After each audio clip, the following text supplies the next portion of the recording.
लेकिन इस कलयुग में एक हट और बढ़ गई है। कलयुग में मुझे एक हट और मिली जिसका मैंने अनुभव किया है। राज हट, बाल हट, क्रिया हट तो है ही है, लेकिन एक चेटा हट और चली है। चेटा हट आपने देखा होगा कि चेटा यदि उंगली से चिपक जाए तो 3 जगह से टूट जाएगा, मर जाएगा, लेकिन छोड़ेगा नहीं। राज हट, बाल हट, क्रिया हट और चेटा हट, ये संसार में बहुत बुरी बना है। सती जी अपनी हट पर आ गई, नहीं मुझे जाना है। भगवान शंकर ने कहा बोले ठीक है, देवी जा रही हो तो चली जाओ। नंदी को साथ में लिया और नंदी को साथ में लेकर के महारानी सती अपने पिता के यहाँ चल गई। महारानी सती के श्रोताओं कोई भाई नहीं था। बताते हैं कि 10,000 भाई थे। कई जगह कुछ और भी देख मिला है, लेकिन नारद ने इनके भाइयों को बैराग्य दिला दिया था। और राजा दक्ष के 27 कन्याएं थी। जो 27 कन्याएं 27 नक्षत्रों के नाम से जानी जाती हैं। चलिए इन कथाओं को फिर समय रहा तो बताएंगे। लेकिन आज महारानी सती बार बार मना करने पर भी मेरी मैया अपने पिता के यहाँ चली जाती हैं। महारानी सती ने देखा है आज पिता भी मिला, बहन भी मिली, लेकिन महारानी सती ने देखा कि किसी ने भी महारानी सती को प्रेम की नजरों से नहीं देखा। पिता तो ये कहता है कि अरे उल्टा तुझे बुलाया किसने? अरे अभागे तू आई क्यों? बहन जो देखती है मुस्कुराती है कि देखो तो सही महारानी सती आ गई। अरे तेरे लिए तो निमंत्रण नहीं दिया था, तू बिना बुलाई आ गई। हाथ प्रयास करती है, दुख देखती है, अपमान करती है सती का। और सती ने देखा कि पिता प्रेम नहीं कर रहा। जैसे पिता के लिए रात के 12 बजे जग करके मैंने पानी पिलाया, जैसे पिता के लिए मैं हमेशा बनी रही, जैसे पिता का सम्मान मान मैंने बढ़ाया, आज वो पिता ही मुझसे प्रेम से देख नहीं रहा है। बोलना तो दूर की बात। कंठभृत होने लगा, हृदय रोने लगा है। आज महारानी सती थोड़ी आगे बढ़ी। सादर भले मिली एक माता और भगनी मिली बहुत मुस्काता। केवल एक माई ऐसी थी जिस मैया ने महारानी सती को अपने अंक में लपेट लिया, छाती से चिपका लिया। सादर भले मिली एक माता, मैया ने सती को छाती से चिपका लिया, गले मिलती है। आज महारानी सती कहती है, रोती जा रही है कि माँ अरे मैया मुझसे सी कौन सी भूल बन गई, कौन सा अपराध बन गया जिसकी वजह से मैया तूने मेरी सभी बहनों को बुलाया, सभी देवी देवताओं को बुलाया मैया, लेकिन तूने अपनी इस बेटी को नहीं बुलाया। माँ मैंने ऐसा कौन सा गलत कदम उठा दिया जिस वजह से तूने मुझे और मेरे पति को तिरस्कार कर दिया?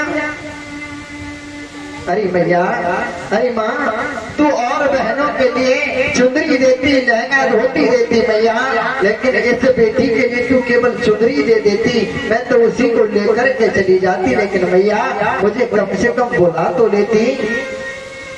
अरे मैया और बहनों के लिए तू हीरा जवाहरात तो मोती पन्ना देती माँ, तू मुझे 1 रुपया दे देती, मैं उस 1 रुपया को लेकर के चली जाती। लेकिन मैया कम से कम मुझे बुला तो लिया होता। लेकिन माँ तूने बुलाया नहीं, मैंने ऐसा कौन सा अपराध किया?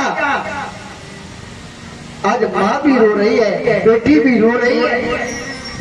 आज माँ कहती है कि बेटी तू जानती तो है कि हर नारी अपने पति के अधीन होती है। जब तेरे पिता ने मुझे आज्ञा नहीं दी, तेरे पिता ने निमंत्रण नहीं दिया बेटी, तो मैं अपने पति के विपरीत जाकर के तुझे कैसे बुला लेती? मैं अपने पति के विपरीत नहीं जा सकती।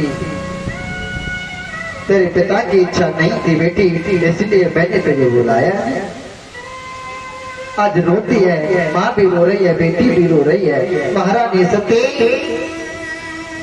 रोती बिलखती हुई सोचने लगी कि जब मैं पिता के यहाँ आ चुकी हूँ तो जरा जाकर के ये देख तो लूं कि यज्ञ की शोभा कैसी है, यज्ञ कैसे सजाया गया है। आज यज्ञशाला में पहुंची है महारानी सती, और महारानी सती ने यज्ञशाला में जाकर के देखा सभी देवता लोग बैठे हुए, सभी देवियां बैठी हुई हैं, सभी के लिए आसन है, लेकिन भगवान शिव के लिए कहीं पर भी आसन नजर नहीं आया। महारानी सती ने देखा, क्रोधित होने लगी कि देखो तो सही इस अभागे पिता को जिसके चरणों में सारी दुनिया पड़ी रहती है, जिनका नाम लेने से दुनिया अपना उद्धार करती है, कल्याण करती है, आज उसी शिव को इस दक्ष ने बुलाया नहीं, उनका अपमान किया है। आज क्रोध आ गया कि आज मुझे मालूम हुआ कि मैं ऐसे पिता के अंश से पैदा हूँ जिस पिता को धन दौलत का घमंड अभिमान है। आज अपने शरीर पर क्रोध करती है वो महारानी सती कि मैं ऐसे पिता के अंश से उत्पन्न इस शरीर को रखना नहीं चाहती जो पिता भगवान शिव से द्वेष करता हो, ईश्वर से द्वेष करता है, ऐसे पिता के अंश से दिया हुआ यह शरीर अब मैं रखना नहीं चाहती। क्योंकि कहते हैं सबसे कठिन जाति अपमाना, यदि संसार में सबसे बड़ा कोई दुख है श्रोताओं तो समाज में व्यक्ति का अपमान करना है। आज महारानी सती क्रोधित होती हैं, और श्रोता ये बात भी सत्य है, नारी अपने पति को स्वयं कितनी भी गाली दे ले, कितने भी बुरा भला बोल ले नारी अपने पति के लिए, लेकिन उसके पति को कोई पड़ोसी गाली देता है या उसकी सास ही गाली देती है तो उसे बुरा लगता है। अपने पति का अपमान सहन नहीं करती, दूसरे के द्वारा खुद कितना भी अपमान कर ले। आज कहते हैं श्रोताओं, आज पति का अपमान देखा, शरीर में क्रोध किया महारानी सती ने।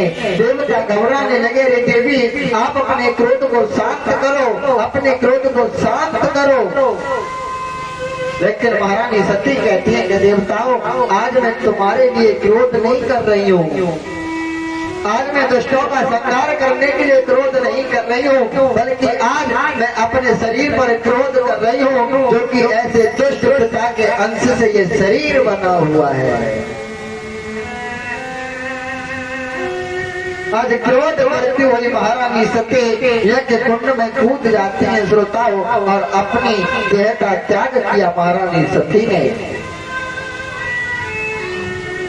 महारानी सती ने यज्ञ कुंड में कूद करके अपनी देह का त्याग किया। इधर में हाहाकार मचने लगा राजा दक्ष के यज्ञ में। इधर कहते श्रोता देव ऋषि नारद पहुंचे भगवान शिव के पास और कहने लगे भगवान महारानी सती कहाँ है? बोले पिता दक्ष के यज्ञ में गई है। बोले भगवान गई है या गई थी? बोले मतलब? बोले भगवान महारानी सती ने यज्ञ कुंड में कूद करके अपने देह का त्याग कर दिया, अब इस धराधाम पर नहीं रही। भगवान शिव ने सुना श्रोताओं, और आज भगवान शिव अपने सिर को अपनी जटाओं को खुजलाने लगे, और जब सिर को खुजलाने लगे थोड़ा सा क्रोध आया, और क्रोध में जैसे जटाओं को खुजलाया तो कहते हैं श्रोताओं आज उन जटाओं से एक बाल उखड़ जाता है, और वो बाल उखड़ के जमीन पर गिरा, और उस जमीन पे उस बाल से एक वीरभद्र नाम का दैत्य पैदा हुआ। वीरभद्र नाम का भगवान शिव की जटाओं के बाल से उस वीरभद्र नाम के दैत्य ने जाकर के राजा दक्ष के यज्ञ को विध्वंस किया, और राजा दक्ष के सिर को धड़ से अलग कर दिया। राजा दक्ष के सिर को धड़ से अलग किया, यज्ञ को विध्वंस किया। आज सभी देवता लोग घबराने लगे, दौड़े दौड़े भगवान शिव के पास आए, हे प्रभु क्षमा करिएगा, अपराध बन गया। स्तुति की है, लेकिन कहते श्रोताओं आज भोले बाबा तो भोले थोड़ी सी स्तुति से प्रसन्न हुए। देवता लोग कहने लगे भगवान राजा दक्ष ने यज्ञ का आयोजन किया, उसके यज्ञ को सफलता प्रदान करें।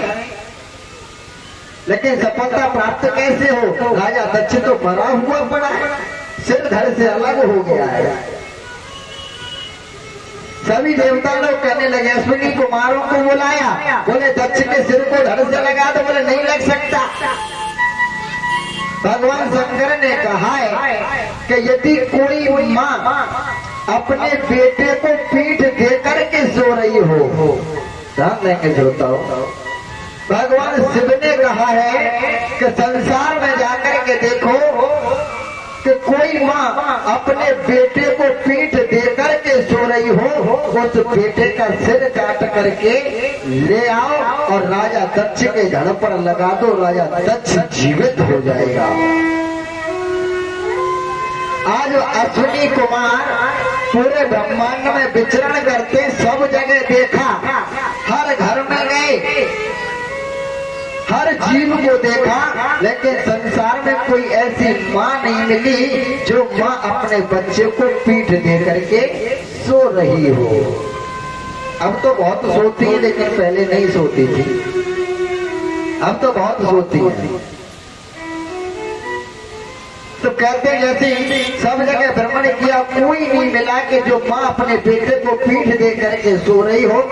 विचरण करते हुए जब अश्विनी कुमार लौट करके आ रहे थे, तो आकर के देखा मार्ग में कि एक भेड़ बकरियों का खिरक है, और उस भेड़ बकरियों के खिरक में एक बकरी अपने बकरे को यानी अपने बेटे को पीठ देकर के सो रही है।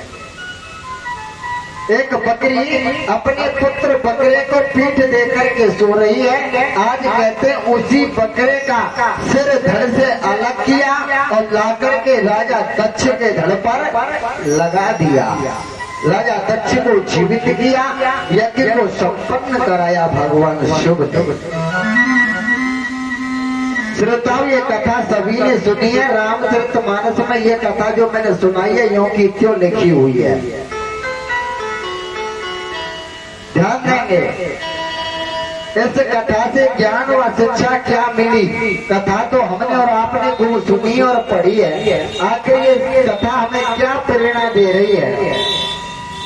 ये कथा हमें ज्ञान दे रही है, शिक्षा दे रही है कि जीवन में कभी भी हमें अहंकार अभिमान नहीं करना चाहिए। जैसे राजा दक्ष ने अहंकार किया कि मैं प्रजापति बनाऊं, मैं ये करने वाला हूं, मैं वो करने वाला हूं। राजा दक्ष मैं करता रहा, मैं ये करने वाला हूं, अभिमान है। मैं शब्द किसको कहते हैं? अभिमान को। अगर मैं ना होती तो रावण ना मरता।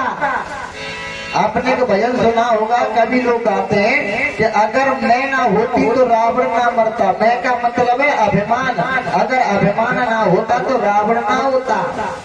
अगर मैं ना होती तो कहते हैं श्रोताओ बाली ना मरता। ये मैं दुनिया का नाश करा देती है, मैं कहते अभिमान को। आज दक्ष को अभिमान हुआ मैं ये करने वाला हूँ, मैं वो करने वाला हूँ, मैं करता था। आज भगवान ने ला करके उसके सिर धड़ पर बकरे का ही सिर लगा दिया। भगवान ने कहा कि तुझे बड़ा है अभिमान है, मैं करने की आदत है, चल तू अब जिंदगी भर मैं करता रहे। जो व्यक्ति थोड़ी सी संपत्ति आने पर, थोड़ी सी धन दौलत होने पर या चार बेटे जवान होने पर ये कहता है ना कि मैं ये करने वाला हूँ, मैं वो करने वाला हूँ, ध्यान रखना उसको अगला जन्म बकरे का मिलता है और जिंदगी भर वो बकरा मैं करता रहता है। जो हम आज ऐठ में चार बेटे है तो फूले ना समाजे, गरीब को गरीब नहीं समझ रहे, दीन दुखी को दीन दुखी नहीं समझ रहे, प्रधानी को पदों काबिल को गरीब को गरीब नहीं समझ रहा है, वार्ड मेंबर क्या बन गया गरीब को गरीब नहीं समझ रहा है, थोड़ा सा पद क्या मिल गया किसी को कुछ समझता नहीं है। अहंकार में माँ को माँ नहीं समझ रहा, बाप को बाप नहीं समझ रहा, भाई को भाई नहीं समझ रहा है। लेकिन याद रखना प्यारे, जो तेरी ऐठ है ना, जिस ऐठ में तू फूलों ना समा रहो, एक दिन परमात्मा का ऐसा तमाचा पड़ेगा कि तेरी सबरी ऐठ कोने में धरी रह जाएगी, कोई साथ नहीं देगा, कोई बचाने भी नहीं आएगा। तेरी सबरी ऐठ निकल जाएगा पड़ेगा, और त्रिया यदि अपनी हट पर आ जाए तो वो करना पड़ेगा। लेकिन श्रोताओ, राजहट, बालहट और त्रिया हट ये तो सभी लोग जानते हैं, लेकिन इस कलयुग में एक हट और बढ़ गई है। कलयुग में मुझे एक हट और मिली जिसका मैंने अनुभव किया है। राजहट, बालहट, त्रिया हट तो है ही है, लेकिन एक चेटा हट और चली है। चेटा हट आपने देखा होगा कि चेटा यदि उंगली से चिपक जाए तो 3 जगह से टूट जाएगा, मर जाएगा, लेकिन छोड़ेगा नहीं। राजहट, बालहट, त्रिया हट और चेटा हट ये संसार में बहुत बुरी बनाए हैं। सती जी अपनी हट पर आ गई, नहीं मुझे जाना है। भगवान शंकर ने कहा बोले ठीक है, देवी जा रही हो तो चली जाओ। नंदी को साथ में लिया और नंदी को साथ में लेकर के महारानी सती अपने पिता के यहाँ चल गई। महारानी सती के श्रोताओं कोई भाई नहीं था। बताते हैं कि 10,000 भाई थे। कई जगह कुछ और भी देख मिला है।